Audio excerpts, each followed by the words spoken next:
Startup kecerdasan buatan asal China, Moonshot, meluncurkan model AI terbaru Kimi K3 yang diklaim setara dengan raksasa Amerika Serikat OpenAI dan Anthropic. Peluncuran model open-weight ini menjadi bukti pesatnya lompatan teknologi AI China yang kian mengejar ketertinggalan global.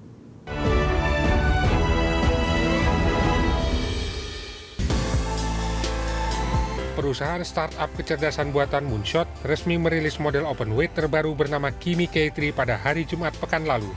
Model AI asal China ini diklaim memiliki kinerja setara dengan platform papan atas dunia seperti GPT-5.6 milik OpenAI dan Cloud Fable 5 milik Anthropic. Kimi K3 dibekali dengan 2,8 triliun parameter serta 1 juta token konteks window yang menjadi tolok ukur keunggulannya. Capaian ini sekaligus menempatkan Kimi K3 di atas Opus 4.8 pada beberapa tolok ukur pengujian terdepan Artificial Analysis. Moonshot menetapkan harga langganan Kimi K3 pada kisaran premium yang setara dengan Anthropic Sonnet. Kebijakan harga ini membuktikan bahwa persaingan laboratorium AI di China telah berkembang melampaui perang harga murah semata. Di sisi lain, performa Kimi K3 juga mengungguli penawaran tercanggih dari kompetitor lokal ZAI dalam tugas-tugas pemrograman. Kondisi ini memicu kekhawatiran baru terkait pergeseran peta persaingan industri kecerdasan buatan di pasar global. Peluncuran Kimi K3 bertepatan dengan kian kuatnya dukungan pemerintah Beijing terhadap pengembangan AI di dalam negeri, di mana Presiden Xi Jinping memuji lompatan inovasi teknologi nasional sekaligus mendorong tatanan ekosistem global yang lebih terbuka.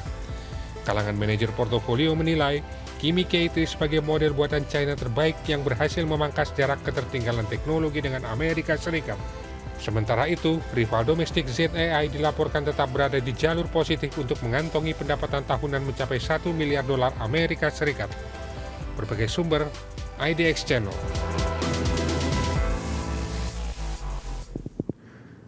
Produsen otomotif asal Jepang, Suzuki, dikabarkan sedang menyiapkan mobil listrik berukuran compact untuk bersaing dengan deretan kendaraan listrik berharga terjangkau dari pabrikan China di pasar global. Suzuki berencana meluncurkan versi produksi mobil konsep Vision e-Sky di pasar Eropa pada 2027. Mobil listrik tersebut akan hadir dengan dimensi yang lebih kecil dibandingkan sejumlah pesaingnya seperti BYD Atto One maupun Honda Super One. Vision e-Sky akan dipasarkan di Inggris dengan bandrol sekitar 20.000 pound sterling atau setara sekitar 483 juta rupiah. Dan setelah meluncurkan Vision e-Sky, Suzuki disebut akan memperkenalkan kendaraan listrik ketiganya pada 2029 datang. Manajemen Suzuki mengaku tidak terlalu mengkhawatirkan semakin kuatnya dominasi produsen mobil listrik asal China.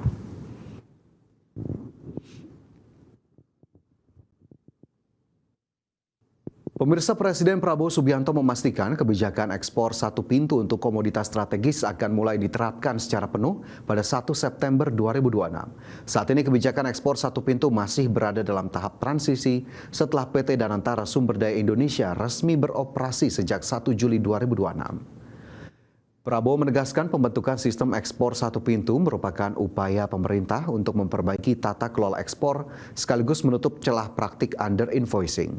Meski di awal sempat mendapat kritik, Prabowo mengungkapkan kebijakan tersebut kini mulai mendapat pengakuan dari berbagai pihak di luar negeri sebagai langkah yang tepat dalam memperbaiki tata kelola perdagangan komoditas. Prabowo mengklaim sejak resmi beroperasi, PT DSI sudah mengelola devisa sebesar lebih 10,5 miliar dolar Amerika. Dengan ekspor sumber daya alam satu pintu, ya, kita mengadakan tahap transisi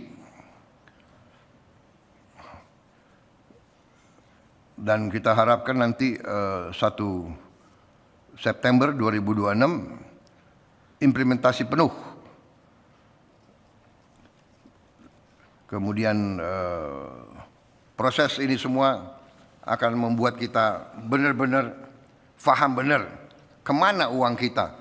Jadi kita sekarang tegakkan, dan saya terima kasih saya dapat laporan dari Saudara Rozan,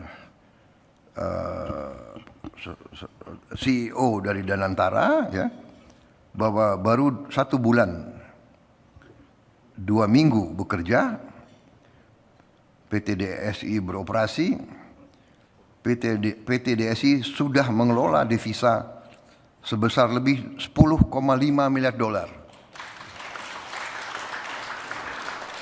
Dalam 1 bulan 2 minggu, saudara-saudara. CEO Danantara, Rosan Roslani menjelaskan lebih rinci mengenai capaian PT Danantara Sumber Daya Indonesia yang telah mengelola devisa lebih dari 10,5 miliar dolar Amerika.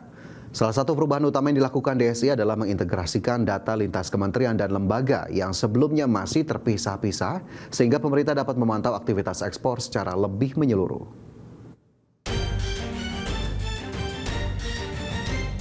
Chief Executive Officer Danantara Rosan Roslani menjelaskan lebih rinci mengenai capaian PT Danantara Sumber Daya Indonesia atau DSI yang telah mengelola devisa lebih dari 10,5 miliar dolar Amerika Serikat dalam waktu sekitar 1,5 bulan beroperasi. Menurut Rosan, salah satu perubahan utama yang dilakukan DSI adalah mengintegrasikan data lintas kementerian dan lembaga yang sebelumnya masih terpisah-pisah sehingga pemerintah dapat memantau aktivitas ekspor secara lebih menyeluruh. Rosan menjelaskan seluruh data tersebut kini dikumpulkan ke dalam satu platform sehingga dapat dibandingkan secara langsung. Melalui sistem tersebut, pemerintah dapat melihat kesesuaian antara harga ekspor yang dideklarasikan eksportir dengan harga acuan atau indeks komoditas. Jadi kita mulai dari 1 Juni sampai Juli pertanggal minggu lalu ya, itu kan kita bisa menarik data dari semua instansi atau kementerian, dari baik dari Bea Cukai, baik dari Kementerian Perdagangan, Kementerian Perindustrian, Kementerian SDM, terus ada yang lain lupa, ada berapa instansi lain. Yang selama ini biasanya mereka tidak terkonsolidasi. Rosan mencontohkan komoditas turunan kelapa sawit seperti RBD, refined bleached deodorized palm oil.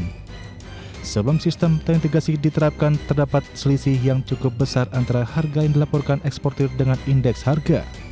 Sejak sistem mulai diberlakukan, selisih tersebut mulai menyempit.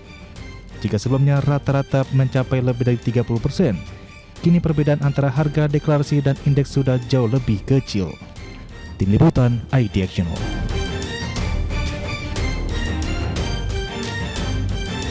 Pemirsa, kelompok Houthi asal Yaman yang didukung Iran pada Senin kemarin mengumumkan langkah blokade maritim terhadap Arab Saudi.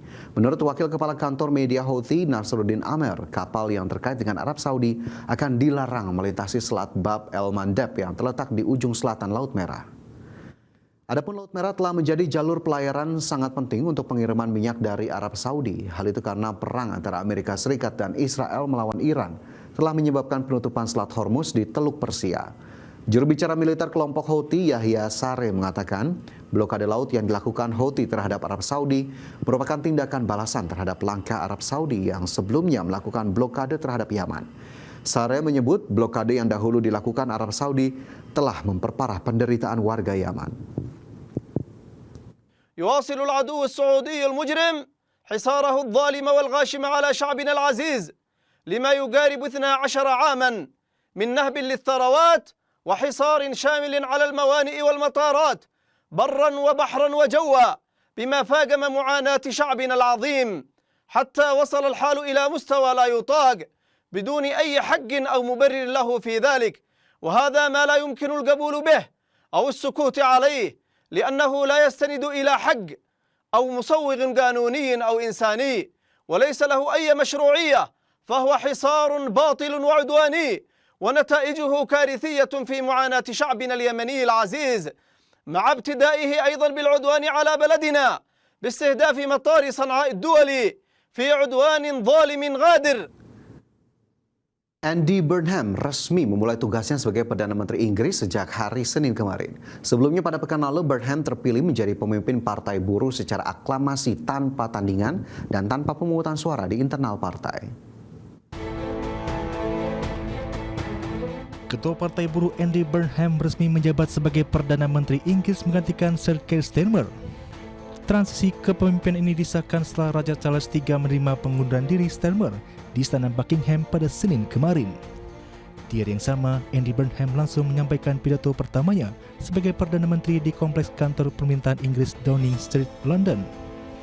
Mantan wali kota Greater Manchester berusia 56 tahun tersebut menjanjikan rencana baru berskala jangka panjang untuk Inggris yang akan diluncurkan pada penghujung tahun ini. Selain rencana jangka panjang, Burnham juga menegaskan akan segera memberikan solusi instan terkait beban ekonomi masyarakat. Sebelumnya, naiknya Andy Burnham ke pucuk pimpinan pemerintahan Inggris diwarnai dengan sorotan dari sejumlah media lokal yang mempertanyakan legitimasi mandat bagi Burnham. Pasalnya, Burnham melenggang menjadi Perdana Menteri tanpa melalui proses pemilihan umum. Pada pekan lalu, ia terpilih menjadi pemimpin Partai Buruh secara aklamasi tanpa tandingan dan tanpa pemungutan suara di internal partainya. Berbagi sumber untuk IDXchannel.